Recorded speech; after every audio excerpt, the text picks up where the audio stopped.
చెప్తాము కోరుతున్నాము. దానికోసమే ఈ ర్యాలీ చేయడం జరుగుతుంది. సర్జరీస్ అన్ని క్లోజ్ చేసి మా డాక్టర్ల వైద్య బృందం అంతా నిరసన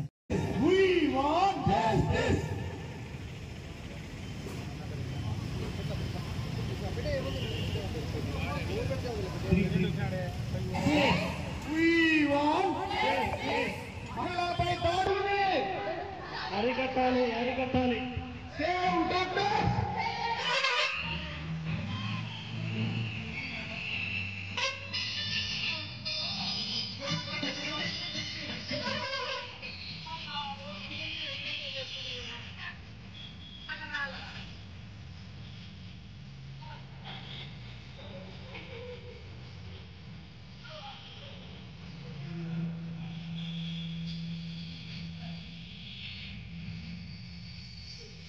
నమస్కారం, నా పేరు డాక్టర్ మహేష్. నేను Proddatur IMA branch ప్రెసిడెంట్ని.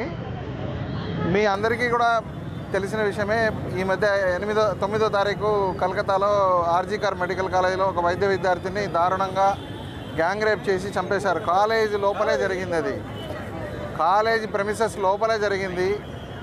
వైద్యులకి plus especially లేడీస్కి ఎక్కడైనా కూడా ఈ నిన్ననే ఒక టీవీలో చూపిస్తున్నారు, నిమిషానికి 80 గంటకి 86 రేపులు జరుగుతున్నాయంట ఇండియాలో. అంటే నిమిషానికి సెకండ్కి 1.5 జరుగుతున్నట్టు లెక్క ఉంది.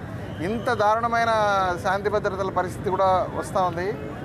వీటన్నిటినీ మనము జరగకుండా కాపాడాలంటే అత్యాచార దోషులకి మంచి ఎక్కువగా క్యాపిటల్ పనిష్మెంట్స్ పెడితే కానీ ఇవి కంట్రోల్లోకి రావని నా ఉద్దేశం. సో ఈ దిశగా ప్రభుత్వం చర్యలు తీసుకోవాలని, ఆ చనిపోయిన స్టూడెంట్కి ఆత్మశాంతి కోసము ప్లస్ ఈ చట్టాల కోసము మేము ఈరోజు nationwide non emergency services bandh చేసి ప్రొటెస్ట్ ర్యాలీస్ అన్నీ చేస్తున్నారు. సో మీ అందరూ ప్రజలు కూడా ఈ ఉమెన్ హరాస్మెంట్కి, రేప్స్కి అగెన్స్ట్గా చేయాలని నేను ప్రార్థిస్తున్నాను.